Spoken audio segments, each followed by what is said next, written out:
Salam Indonesia, Anda menyaksikan berita terkini bersama saya, Made Sukadan Karang.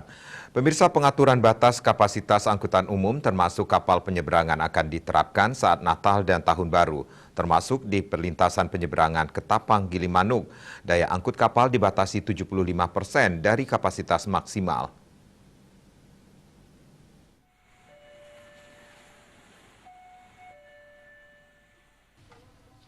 Koordinator Satuan Pelaksana Pelabuhan Gilimanuk Balai Pengelola Transportasi Darat BPTD Wilayah Bali, Nyoman Sastrawan membenarkan adanya pembatasan jumlah kapasitas untuk angkutan laut termasuk kapal yang melayani penyeberangan Ketapang Gilimanuk dan sebaliknya. Dikatakan masing-masing kapal berbeda jumlah kapasitas maksimal, namun harus mengikuti sesuai aturan pembatasan kapasitas, yakni 75% dari kapasitas maksimal. Saat ini di penyeberangan Ketapang Gilimanuk ada 28 kapal yang beroperasi dari 46 unit kapal, sebanyak 16 di dermaga ponton dan 12 unit di LCM. Satker Pelaksana juga melakukan pengawasan dan berkoordinasi dengan pihak terkait untuk pengaturan moda transportasi darat ini.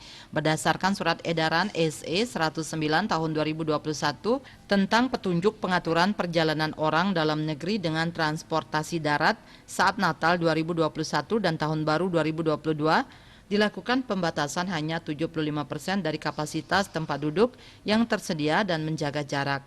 Setiap pengelola kapal juga diwajibkan untuk melakukan sterilisasi kapal angkutan penyeberangan dengan disinfektan dan dilakukan setelah debarkasi setiap 24 jam. Sedangkan untuk pelaku perjalanan wajib syarat kartu vaksin lengkap dosis 2 dan hasil negatif rapid test antigen paling lambat 1 kali 24 jam sebelum keberangkatan serta penggunaan aplikasi Peduli Lindungi. Surya Dharma, Bali Post melaporkan.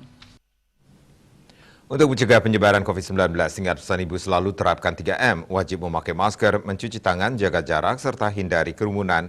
Dengan penerapan perilaku 3M, Indonesia segera terbebas virus corona menuju Indonesia maju. Update terus informasi Anda dengan subscribe dan like YouTube channel Bali TV @newsbalitv. Tetaplah bersama Bali TV. Salam Indonesia.